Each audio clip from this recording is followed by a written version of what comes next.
From the KPFK studios in Southern California, it's the Ralph Nader Radio Hour. Stand up, you've been sitting way too long.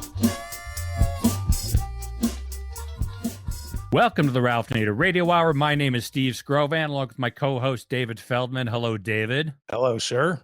And the man of the hour, Ralph Nader. Hello, Ralph. Hello, another invigorating show. You are so right, Ralph. On the show today, we will be welcoming Jean Carper, an award-winning columnist, author, and CNN contributor who found out that she was at a high risk for Alzheimer's disease. This set her on a journey to confront her fears about that, which she has chronicled in a documentary film entitled Monster in the Mind, which sounds pretty scary, but she manages to deal with it with humor. And then Ralph is going to do an extended deconstruction of the news of Apple's $1 trillion valuation. But first, are genes our destiny? I think you'll be surprised by the answer. David? Jean Carper is a best-selling author, columnist, radio talk show host, and leading authority on health and nutrition. She's the author of 24 books, including the award-winning Stop Aging Now. Her latest book is 100 Simple Things You Can Do to Prevent Alzheimer's and Age-Related Memory Loss.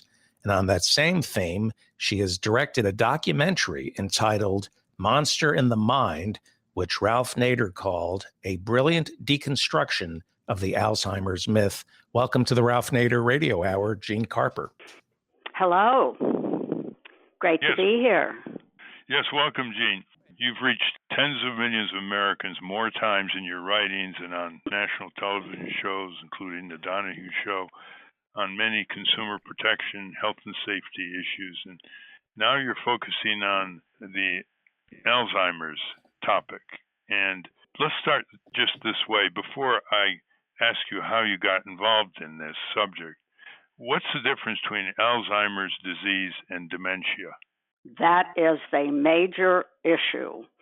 The fact is that the word dementia is the big picture of all kinds of dementias that you may have. And Alzheimer's is but one part of dementia. In fact, the truth is that Alzheimer's probably represents about 40% of the dementia, of people with dementia over age 60. And you actually have documented that the rate of dementia and Alzheimer's in recent years has been declining, when all we hear about is how it's going to take over the elderly population over the next 50 years. Oh, absolutely. And that is one of the biggest myths of Alzheimer's and dementia. The surprising fact that has only come out in the last few years is that dementia among elderly people in affluent countries around the world has been dropping precipitously. There's a recent analysis by the Framingham Heart Study that found that the incidence of dementia is going down at 20% per decade. It is an amazing fact, whereas most people are panicked that their risk is going up, and it looks that way. It's mostly propaganda in order to support certain organizations that are looking for lots of money to study Alzheimer's. The truth of the matter is that we have younger brains, healthier brains now than at any time in history. For example, my grandmother, great-grandmother, had a brain. Mine looks maybe 10 years younger than theirs does if you have a PET scan, which I have had. It's an amazing thing, and it means that we are doing something right in our lifestyle. What is that lifestyle change? Well, for one thing, people stop smoking or certainly cut back. There's a lot more emphasis now on physical activity, mental activity, social activity. We have most people have been paying attention to their diet. There are all kinds of things that we're looking at. And we're taking better care of our heart. And there is a huge connection between your cardiovascular health and whether or not you're going to ever have dementia and memory loss in old age. So things are generally getting better. It's quite amazing. You've written a book on diet for people who have dementia, didn't you? Well, I have mentioned it in several of my books, yes. And I follow it myself. You haven't asked me, but the reason I got interested in this is that I myself have the major gene for old age, after age 60, dementia and Alzheimer's.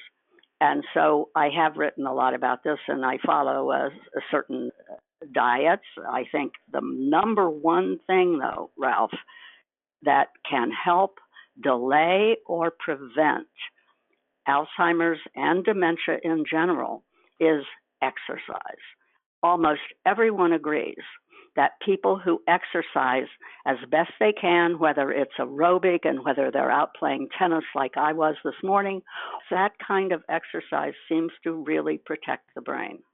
How did the fact that you have this so-called Alzheimer's gene affect the way you went about this? Did you want to disprove anything? Did you just want to search for the facts? You came up against a blizzard of articles and TV segments about Alzheimer's spreading, about the only way to really deal with it is to discover a drug or pharmaceuticals. Some people have called this the Alzheimer's industry. How did this predispose you in your thorough inquiry over the years?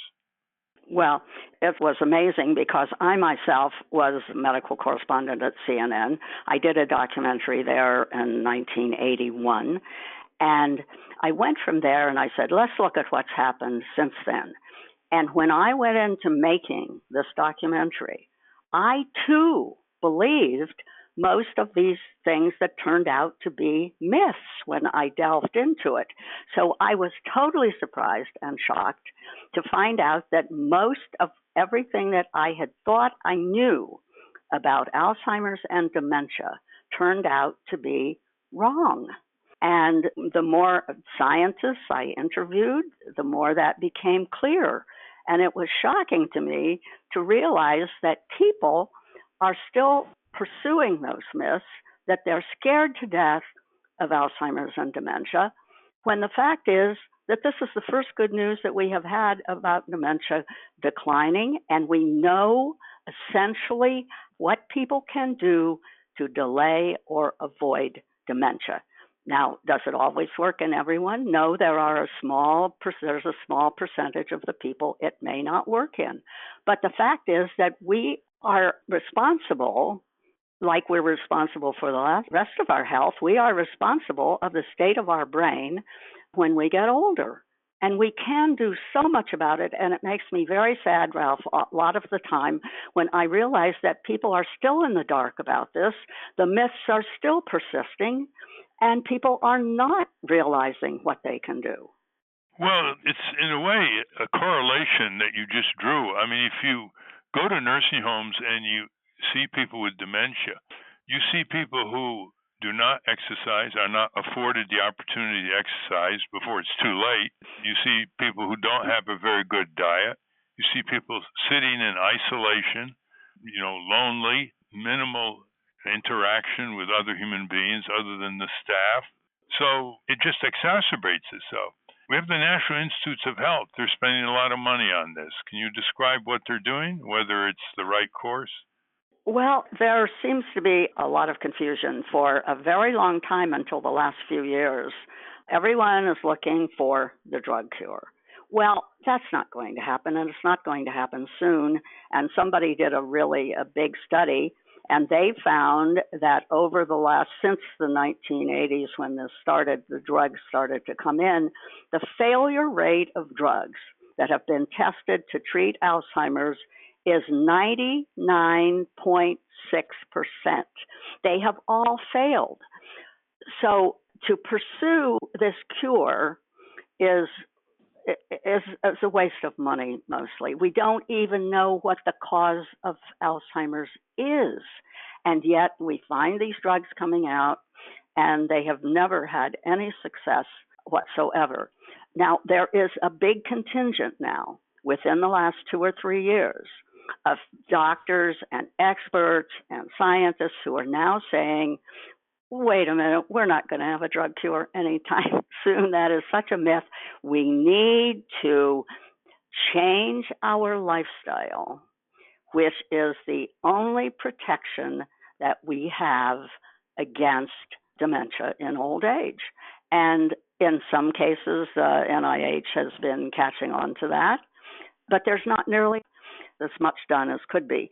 And we're still wasting millions and millions of dollars in pursuit of an Alzheimer's drug.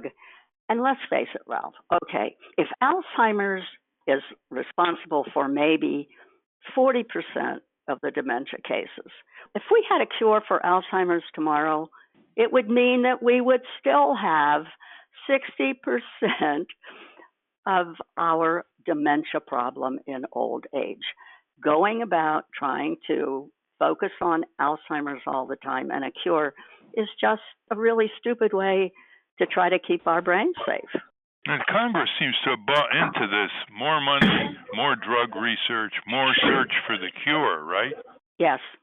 Well, you know, I was just looking at one of your articles on this, and I want to quote for our listeners one of your articles.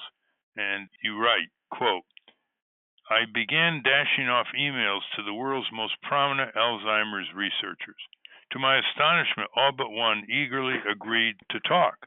The first was Harvard superstar Risa Sperling, who responded at 7 a.m. one morning within 15 minutes.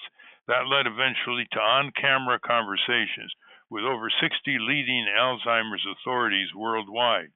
I was dazzled by their intelligence, dedication, courage, openness, and good humor. And I piled up about 70 hours of footage. This is for your documentary. Yes. Then I stalled, end quote. What happened? Well, I stalled because I realized that I wasn't getting the total picture, that I didn't have the right focus on what was happening. And it suddenly occurred to me, there were so many excellent scientists who were saying to me, look, Jean, it's lifestyle. We're not going to have a drug that's going to help this. And there is a huge change in the field, actually. And so as soon as I caught on to the fact that Alzheimer's is essentially a ghost story that is being used to scare us all to death so that we support these myths about Alzheimer's, I got the picture. It became very clear to me that what I needed to do in this documentary was to show people what the best Alzheimer's researchers were saying, and that is get on your own case, help take care of your own brain. Don't wait around for a fantasy cure for Alzheimer's and dementia. Dementia comes from so many different influences that we never could possibly have a cure for it. So I got the idea finally that this is misleading. I think that the most dangerous myth is that we have this dangerous myopia that we have about Alzheimer's. We focus on it, that all dementia is Alzheimer's. It's mostly caused by your genes. There's nothing you can do to avoid it. And that once it starts, it progresses. All of this is totally untrue. And as long as people are captured by the awful idea that there is nothing they can do to save themselves from old age dementia, that you can't get very far. And a lot of it is totally propaganda to prop up the search for pharmaceutical drugs. Well, actually, you're living the life that demonstrates your findings and your recommendations. You declared in the film, which is called Monster in the Mind. It's been called brilliant, exciting, hilarious, riveting. You can get it on the dreaded Amazon. And actually, you won a prize in Norway on this. Yes. But you are a carrier of the APOE4 gene that's been identified as a major risk factor for developing Alzheimer's disease. And you go for regular checkups. Can you tell us a little more about this? Well, yes. When I first began the documentary, that one of my reasons for wanting to do it was that I was panicked that I myself was getting into the realm of age where dementia might be a growing risk and a more probable. And I was in a panic over this. I was having nightmares about Dr. Alzheimer, that he was on his way to come get me. And so all of that dissipated after I began my search for the real truth about what we can do about Alzheimer's and dementia. And I did have a PET scan. Right now, for the first time, you can have a PET scan that will show you how much Alzheimer's amyloid plaque you have in your brain.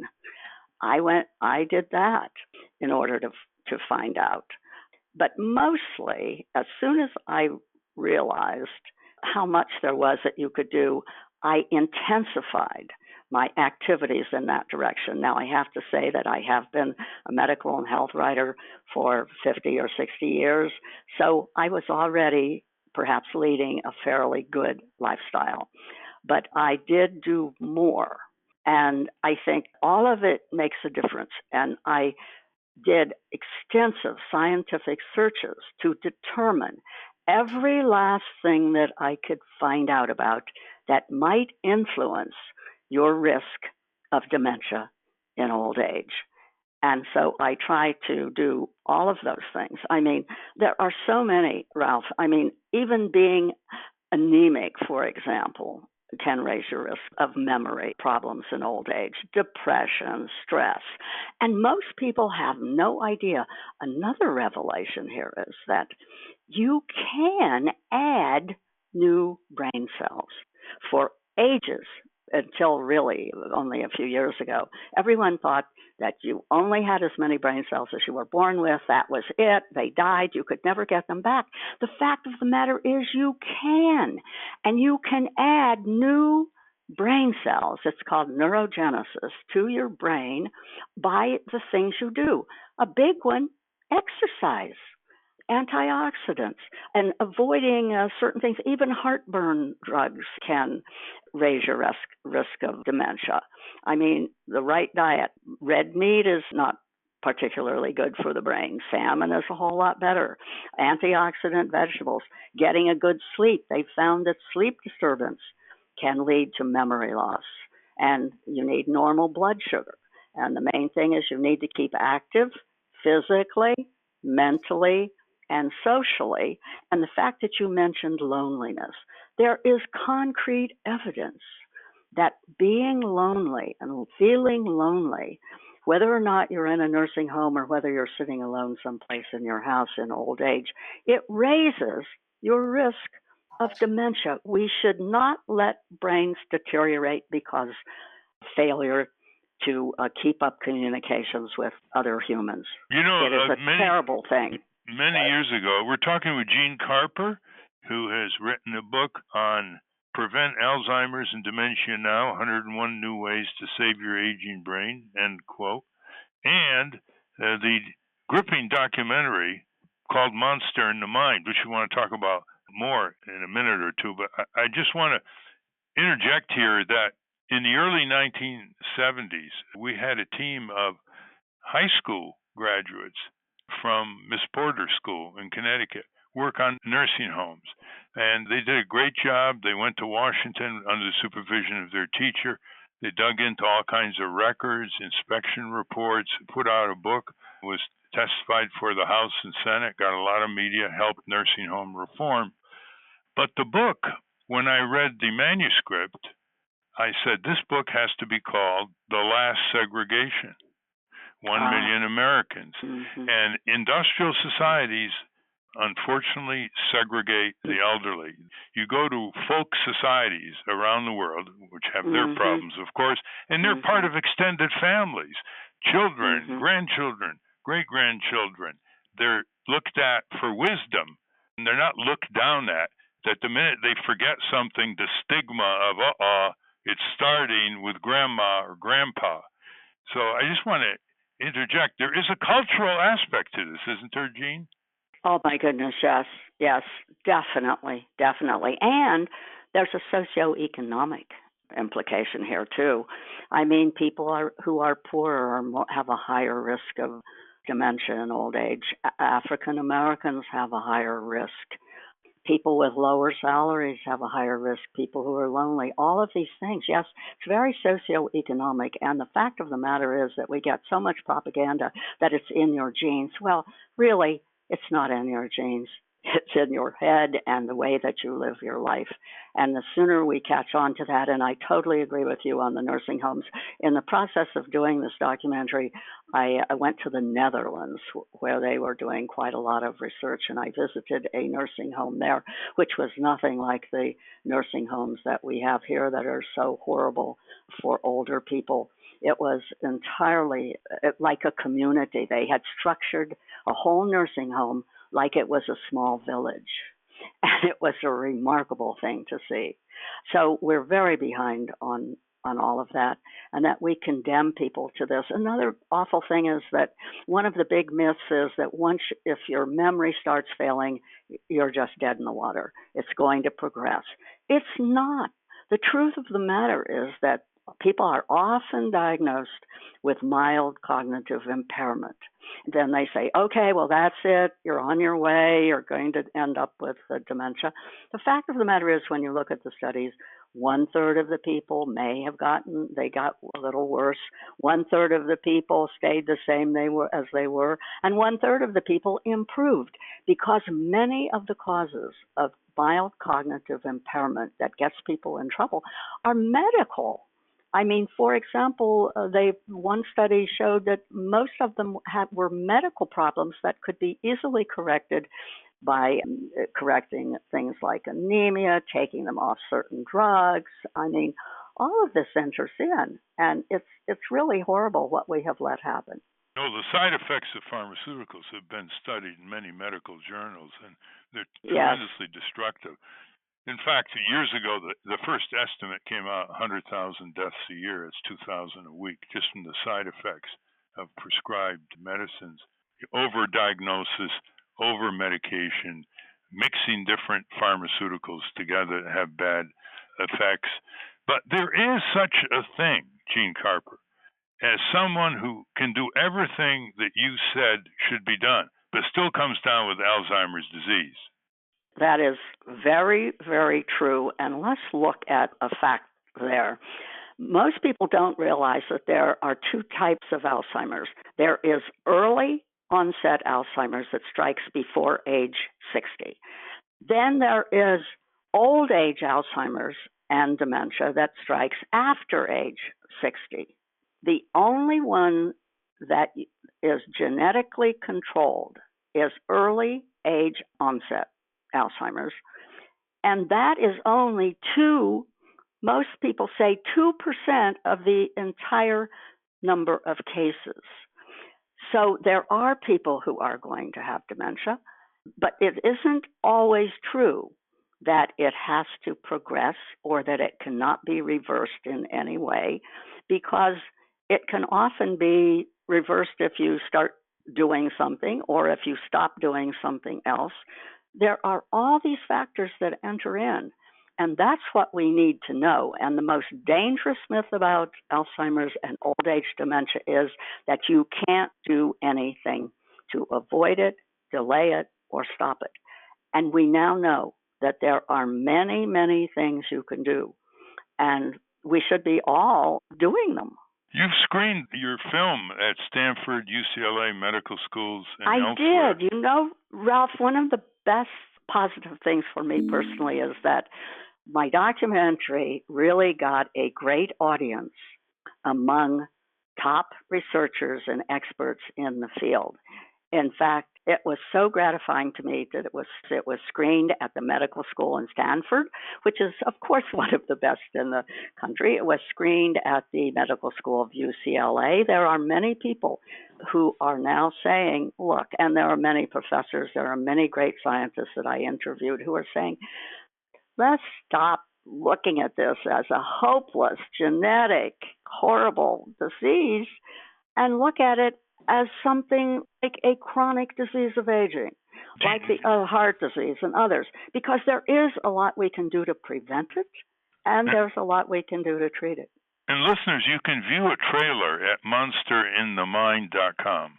Just go to monsterinthemind.com to review the trailer.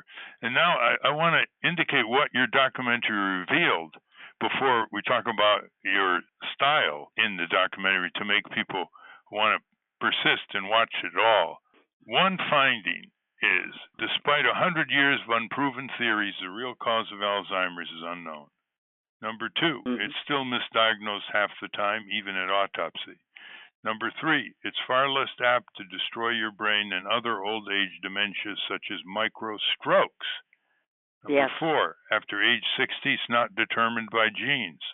Number five, you can lower your risk of old age dementia by lifestyle choices.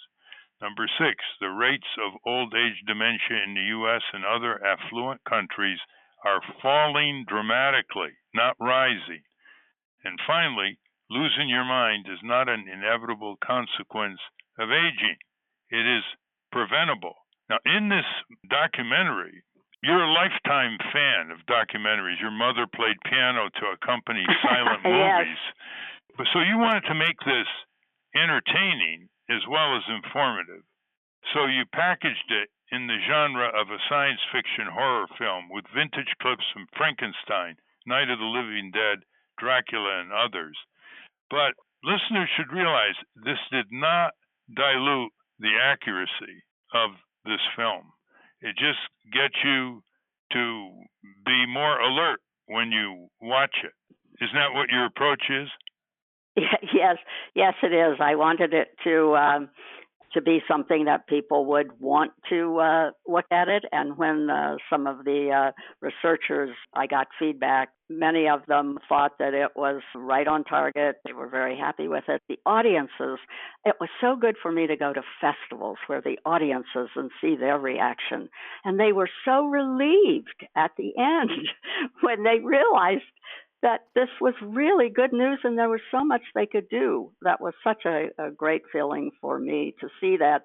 One researcher also said, you know, Jean, it's really important. I loved your documentary. And by the way, it's hilarious. Well, the interesting thing about all this is that you're trying to reach a lot of people. And public broadcast system, PBS, they often put documentaries on the air. Are they considering putting yours on the air? Not so far. I have not heard that they are. It played well at a number of prestigious film festivals. It is now streaming. The documentary is now streaming on Amazon at a cost of, I think, $4.50. You can go to Amazon and see the documentary. And it is in DVD now. You can also buy that online. And then, of course, I have done the book extra to give people, tell them all the things I think they might be able to do to avoid getting dementia in old age. And for people who don't want to shop at Amazon, can they get it streamed in any other way? Yes, and one really good way to get it streamed is if you are associated with any libraries, public libraries, and academic centers, universities. They carry a streaming service called Canopy, Kanopy, and it is free. If you have a library card, a public library card, if you are affiliated with any university, you could be a student or a professor or on the faculty, and you can see it through this library system called Canopy. It is streaming, yes, and it is getting good reception. I just got an email yesterday from Australia saying they had seen it and they wanted to show it more widely. You can get it, yes.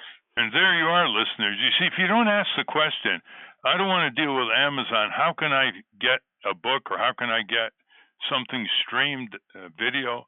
You don't get the answer Jean just gave you. So always ask, what are the alternatives to using this Goliath that's emptying out Main Street called Amazon, and give other vendors a chance, whether they're nonprofit or for profit?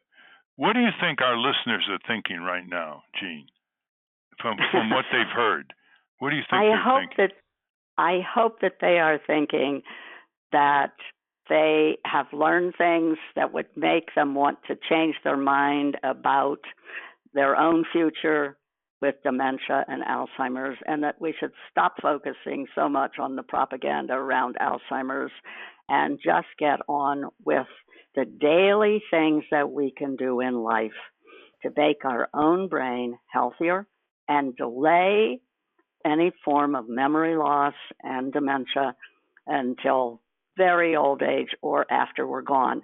You can delay this for 10, 15 years, after which time you may not really want to worry about it. If you're my age, 86 now, and I could delay this for, let's say, till I'm 100, that's a very good possibility. Most people would settle for that, wouldn't they? Yes. By the way, our listeners are well informed about our public airways, and we own the public airways, and we're the landlords, and the radio and TV stations are the tenants, and they don't pay us any rent, compliments of Congress and the Federal Communications Commission.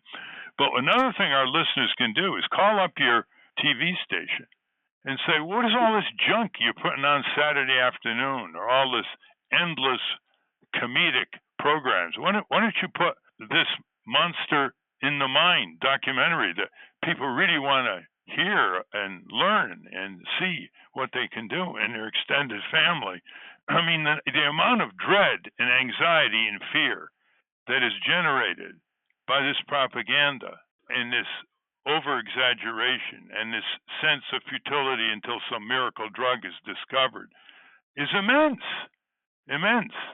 Nobody can put a number on it, but we all know from our experience with families and extended families and nursing homes, we all know the way our culture treats older people with almost a patronizing attitude that they reserve for 6-year-olds.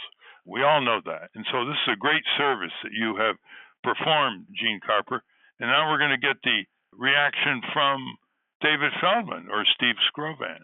I wanted to ask you about confidence. How much of memory loss as we get older is aggravated by our lack of confidence in our cognitive skills?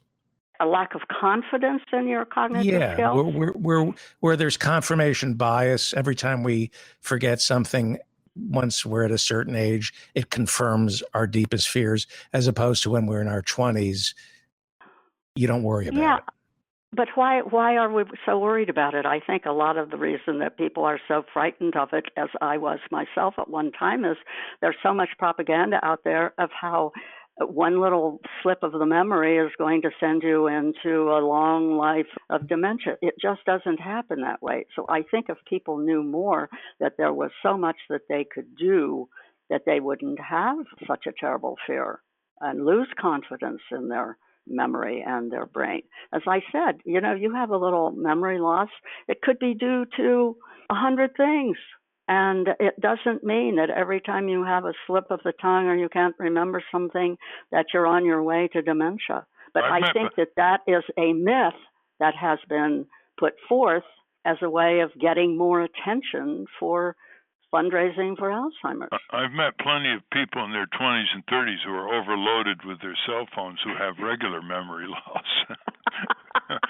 Steve Scrovan, who is the chief scriptwriter for Everybody Loves Raymond, what about your reaction, Steve? I don't know why that intro was necessary, Ralph. But I guess I appreciate that you've dealt with this with some humor, which is always a great leavening device. So when people watch this, it's not like taking medicine. What was behind your idea about the good humor behind Monsters in the Mind? Well, that's a really interesting question. And I think of my love of movies, and that I myself, when I started this, one of the reasons I started this documentary was that I myself was having dreams about Dr. Alzheimer coming to get me, just like I had had dreams at age 9 that Frankenstein was coming to get me. And that was a comparison I made in my mind. I said, oh no, Dr. Alzheimer, this is a ghost. It's just like the old Frankenstein coming to get me. And that's what sort of got me on. We used like almost 100 old film clips in this documentary to make the points. And That's how I think why it all came in, and it began to be, we could see that there was a connection there. It's like I was scared and panicked of Frankenstein. Now I'm scared and panicked of Dr. Alzheimer. Well, same similarity here. It's always a German coming to get you. It's either Frankenstein or Alzheimer. Yeah, but remember, she discovered she had the APOE4 Alzheimer's gene. So, and that's understandable. That could translate into nightmares.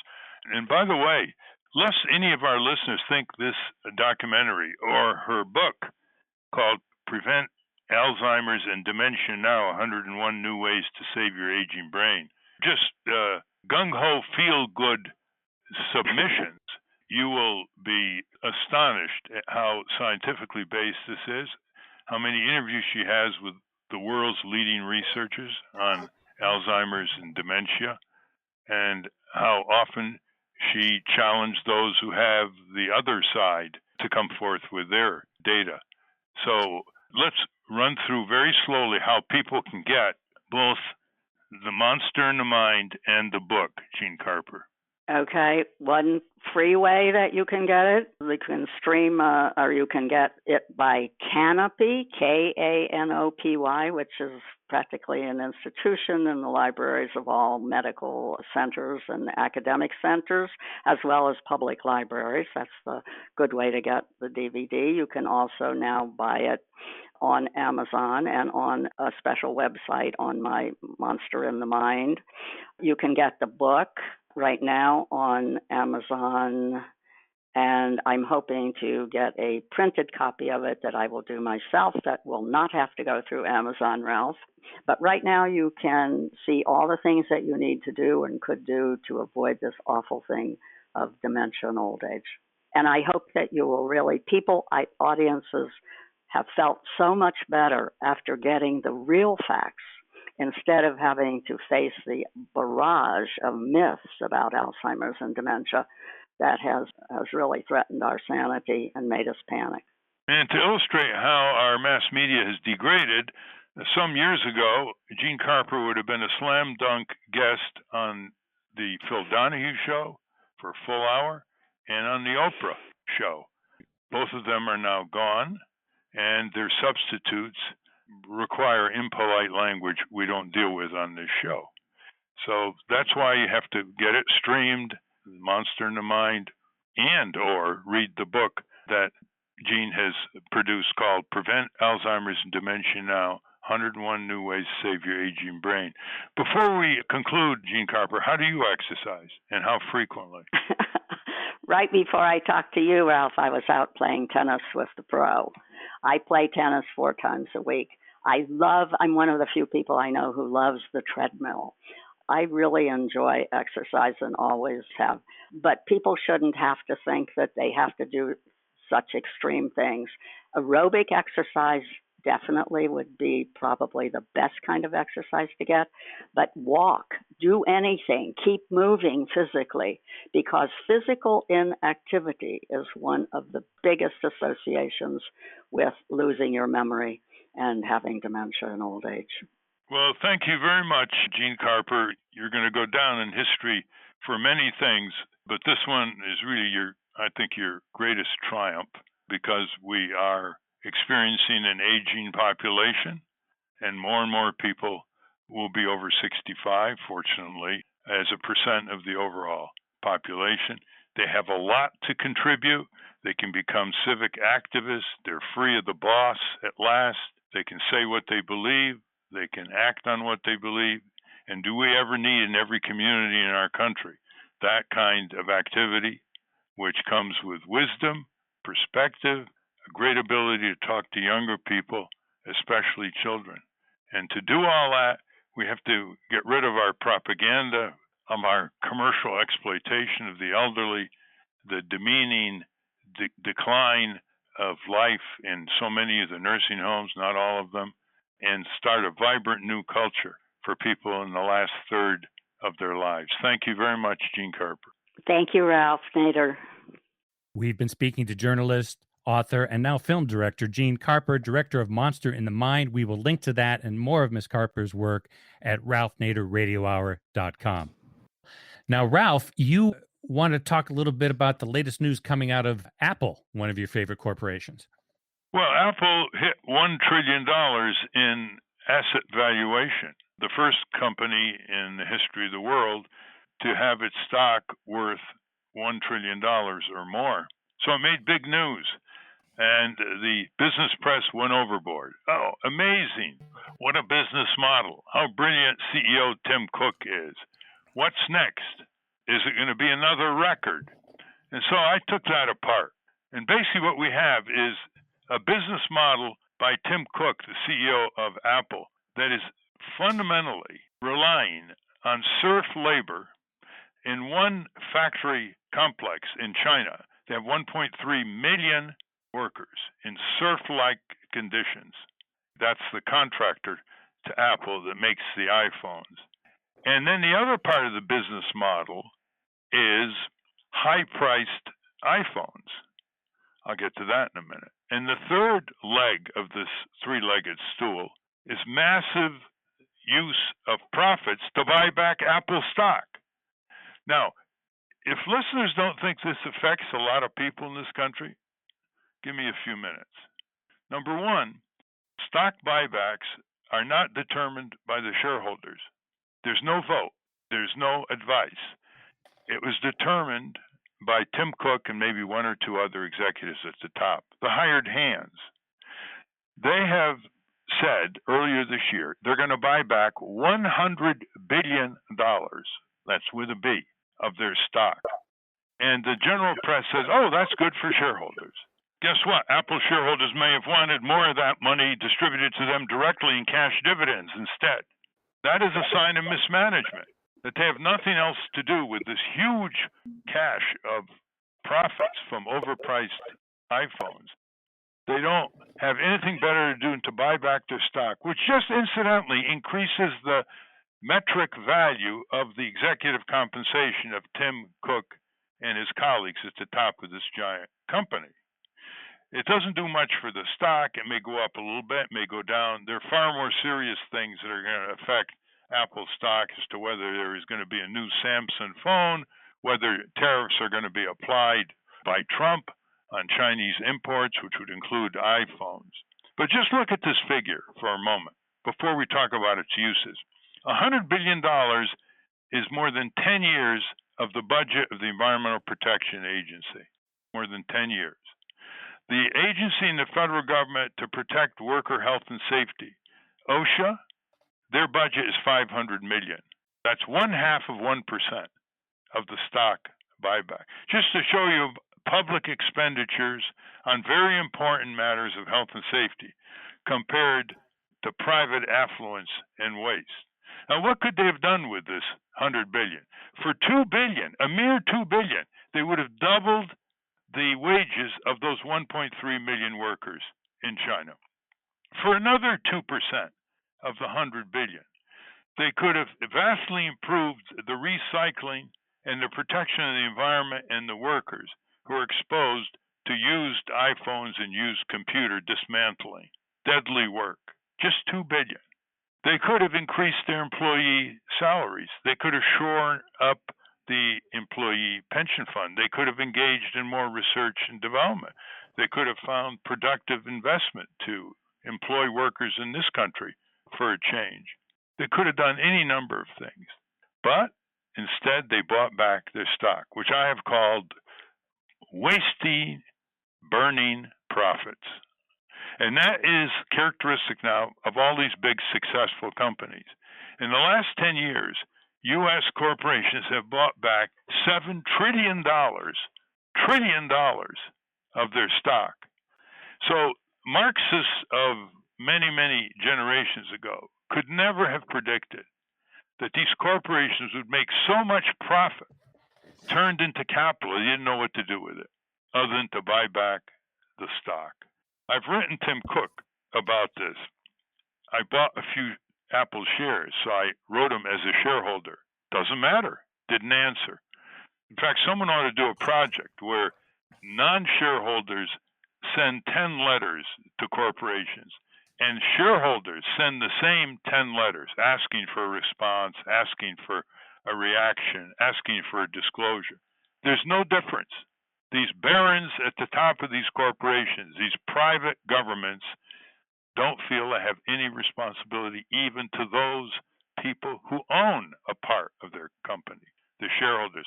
And that's true for the big shareholders who don't use their muscle, like Fidelity, Vanguard, the teacher pension funds. They just buy in, rise with the stock.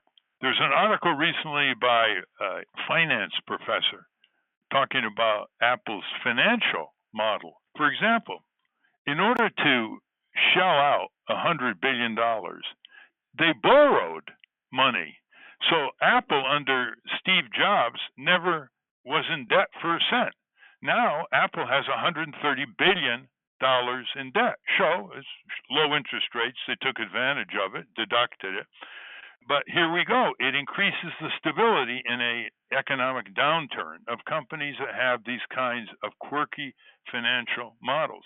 Another thing Apple could have done, because it's a notorious tax evader, some would call it tax avoider. You know, it's into Ireland and other tax havens. It's been enforced against by an awakening European Union.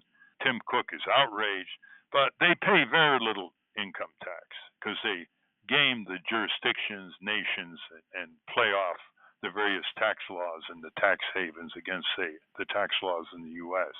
or, say, China. So one thing they could have done is pay their fair share of taxes.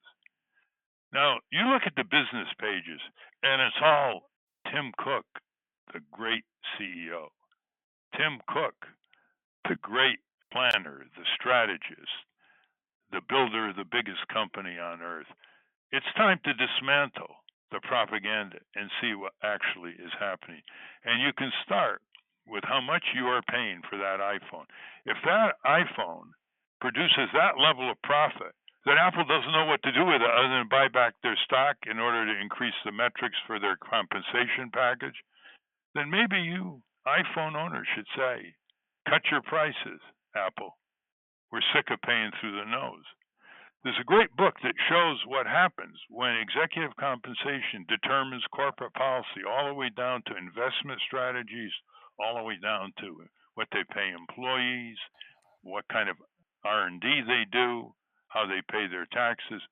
It's called The CEO Pay Machine by Steve Clifford, The CEO Pay Machine. We had Steve on our show some months ago, but his message bears repeating because it's not getting out on the cable business shows or in the business news features, with a few exceptions. Take Walmart. Walmart has bought back over $50 billion of their stock, and they have 1 million workers who are making less today than Walmart workers made in 1968, adjusted for inflation. Although Walmart is increasing their minimum wage, and it's moving just about close to what workers under Sam Walton made in 1968, adjusted for inflation. So they're burning their profits instead of giving their workers a decent living? I mean, this is crazy what's going on. And the Securities and Exchange Commission is doing nothing because of the business judgment rule. They say, oh, it's the business judgment rule. The shareholders' money can be turned into anything by the bosses at the top, and the shareholders don't have to vote on it. They're just the owners, after all. That's why corporate capitalism is destroying capitalism. Because one of the principles of capitalism is if you own part of a company, you have some say in how it's run. You don't just get the message from your hired hands at the top in their executive suites, the message that says, you don't like what we're doing? You can sell your stock. No, shareholders will say, we don't like what you're doing and we're going to change what you're doing. You're not going to just say, you don't like what we're doing? Quit. That's a prescription to letting the rascals stay in place and further depreciate and degrade the wealth in this country, and who actually has earned so much of it, the workers, and not getting it. Did you know all this, Steve, David? It seems to me that should be the sharp point of the message for political candidates, that if you like capitalism, it's actually being destroyed by the quote unquote capitalists. And you can demonize socialism all you want, but the biggest socialists are these crony capitalists. Yeah, we call it corporate socialism. And you just touched on something very interesting, Steve, which is this is the message the Democrats should take up against the Trumpsters in the November election, because it affects everything: pensions, it affects employee wages, it affects constructive investment. Actually, U.S. companies, because they pay their bosses and manipulate it much more than foreign companies are able to do for their bosses, they actually have a lower rate of investment. It's been declining because they have all these little things they play around with, like stock buybacks. And so this really affects everyone. And it affects companies who say, oh, we have to pay less taxes, Congress. We want a tax cut from Congress and the White House because we need capital for productive investments. And the Democrats never say, really? How come you've burned $7 trillion in stock buybacks over the last 10 years? Why didn't you use that for productive investment and pay your fair share of taxes and not get a tax cut that Trump and the Republican Congress produced last year? So these are great arguments, and I don't know a single Democratic senator or any candidate running for office, with the possible exception of Congressman Tim Ryan from Youngstown, who's making these arguments. I don't even see Bernie Sanders making the stock buyback argument. And the other thing is this: if these corporations have money to burn, then they should be required to pay sales taxes. Now, you and I, others, go into a store, listeners, and you'll pay 6, 7, 8% sales tax on some necessities in life, depending on the state you're in. You might pay a local city tax, like in New York, and a statewide sales tax. How come today or tomorrow or wherever, someone can buy $100 million worth of Apple stock or ExxonMobil stock or Pfizer stock or Bank of America stock and not pay a dime in sales tax? That's why Bernie Sanders is recommending, along with Senator Elizabeth Warren and the Nurses of America, the organized California Nurses Association, and other nurses' labor unions who picketed on this, they're demanding what's called a transaction tax, a speculation tax on Wall Street transactions, which one will dim some of the crazy manipulation and speculation that's been going on. It can lead to another crash like 10 years ago. And second, just think of this: a tiny sales tax, never mind 6, 7%, tiny sales tax like 1/2 of 1%, 1/2 of 1% can produce $300 billion a year that can go to repair our public works and create good jobs here. It can't be exported abroad. It can go to providing health care for people who don't have health care. It can go to improving our schools. And the Democratic Party doesn't want any part of it, except for the renegades. Senator Warren, Senator Sherwood Brown is in on this. So they're just a handful of senators. So when you meet these candidates running for office in November, listeners, throw some of these issues at them. Watch their reaction. Are they running for corporate power, or are they running for citizen power? Question you should ask them and say, who are you representing? Why aren't you shifting more power from the few to the many? I mean, the dialogue is so thin, it's so anemic. And then when the Democrats send you fundraising letters, they say, we're for an adequate wage, a living wage, but they never specify. I've gotten, for example, a letter from Senator Schumer from New York. He's talking about expanding health care, but he doesn't say single payer or full Medicare for all.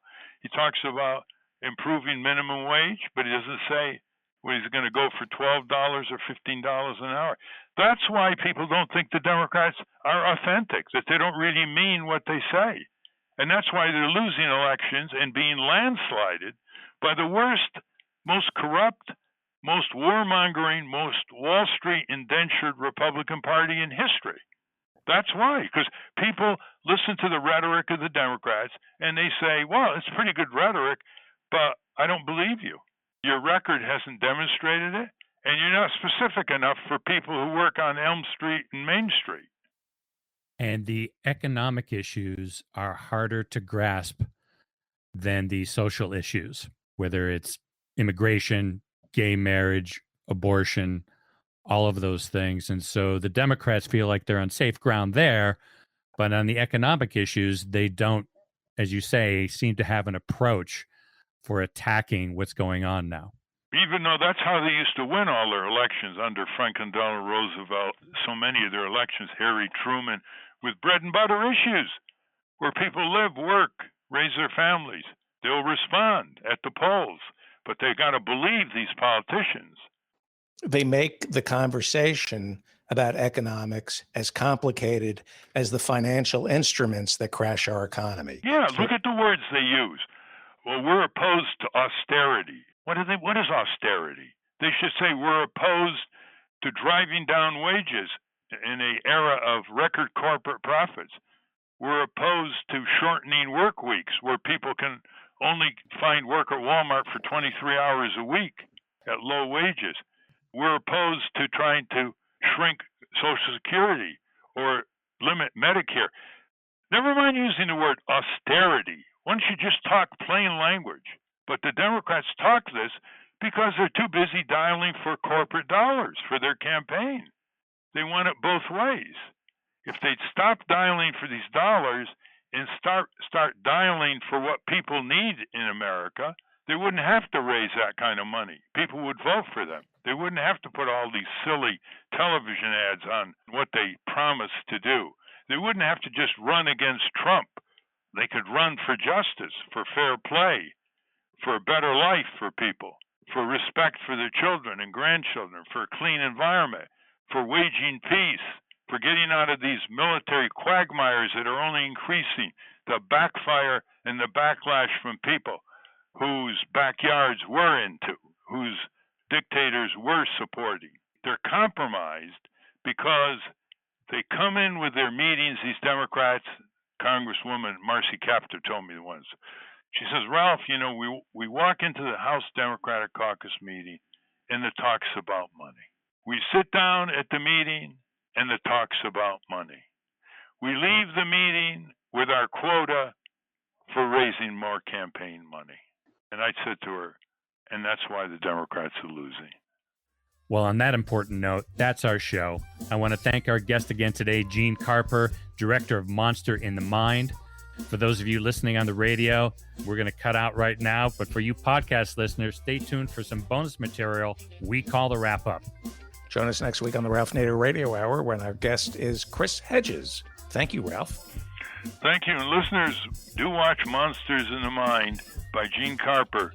It exemplifies the wisdom that the truth shall make you freer. Hi, this is Jimmy Lee Wirt, producer of the Ralph Nader Radio Hour, and welcome to the wrap-up. In this first section, David asks Ralph a question.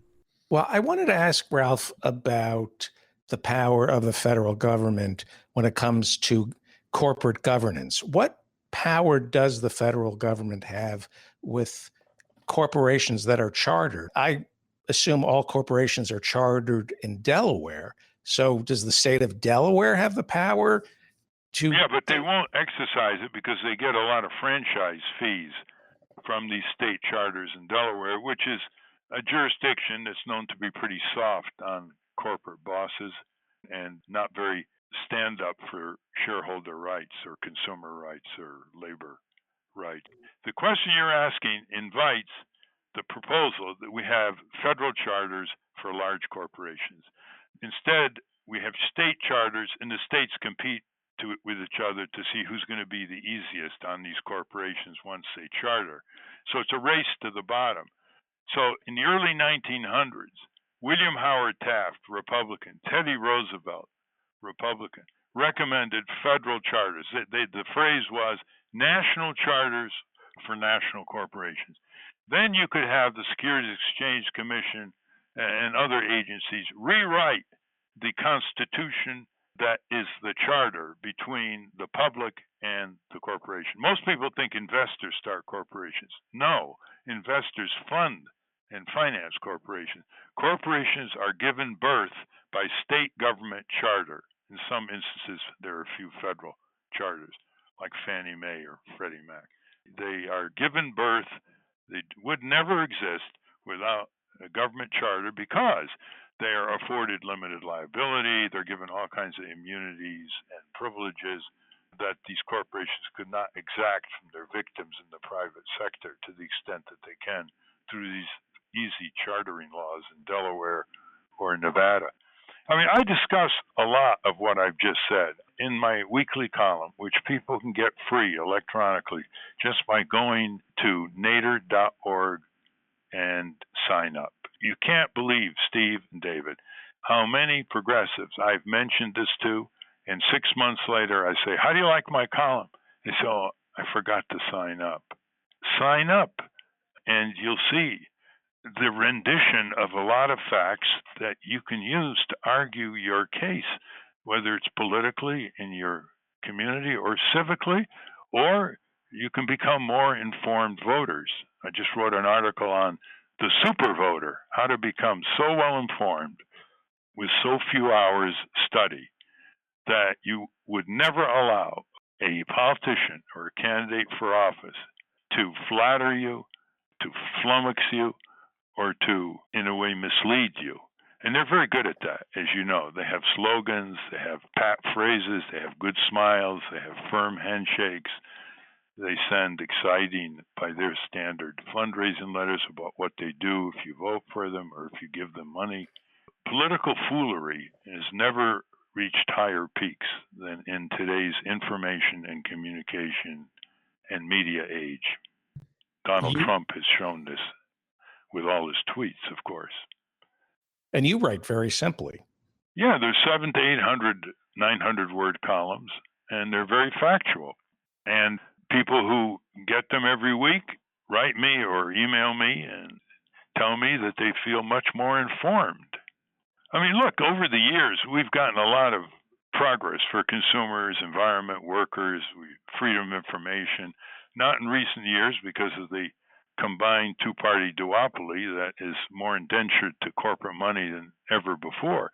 But we didn't get all this progress done by talking fiction, by talking fakery. We talked facts. We talked evidence. We talked documentation. We made it understandable. We challenged people to challenge us. And we went to Congress with our testimony. They used to have hearings. They used to allow active citizens to testify. Now they're going to have hearings on the nomination of Judge Brett Kavanaugh to become Associate Justice of the Supreme Court of the United States. And in the last 4 nominations for previous proposed justices, they restricted the hearings enormously so that people who had a lot to say but didn't give a lot of contributions could never get on the witness list. Leaders of citizen groups like Public Citizen couldn't get on the witness list. And it's happening again today because the Democrats, who are in the minority now, they should have won the Senate easily in 2016. They had 3 Republicans running for every 1 Democrat. They are not making a ruckus and saying, look, we want days of hearings. We want 6-7 hours a day. We want C-SPAN to communicate this to people all over the country as they're willing to do. So I've written Senator Grassley asking him to broaden the hearings. Maybe because he's not a lawyer, he'll do that. He's the chairman of the Senate Judiciary Committee. You should call his office and on the switchboard. Call his office at 202-224-3121. 202-224-3121 and ask for Senator Grassley's office and tell him you want broad hearings, that you watch C-SPAN.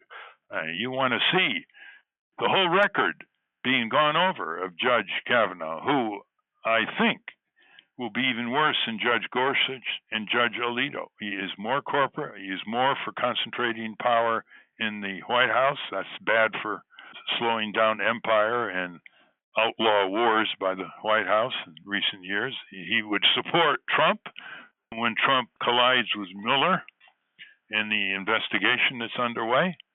And he's very corporate when it comes to consumers, when it comes to tenants, when it comes to borrowers, when it comes to workers, against consumer power.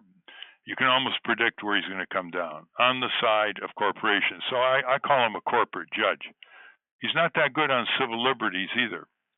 He's very clever. He's very suave. He's gone to Yale and Harvard.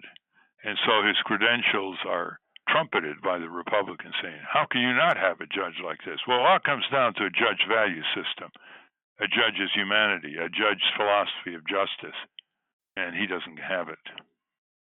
Maybe we need an antitrust suit against Yale and Harvard. There are people who have been recommending that. Yeah. Yeah. Are they corporate? I guess they would be corporations too. Do they have But they corporate charters? Yeah. They have corporate charters. They're nonprofit corporate charters. And now David gets a chance to say one last thing to Gene Carper. I just want to say, Jane, I enjoyed every part of this conversation except your love of exercise. I was See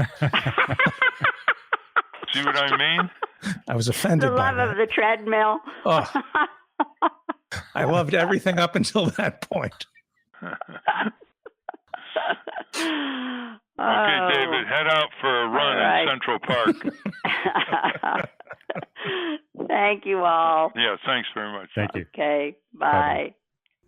And that's a wrap. Join us next week on the Ralph Nader Radio Hour when we talk to Pulitzer Prize-winning journalist Chris Hedges. Stand up, you've been sitting way too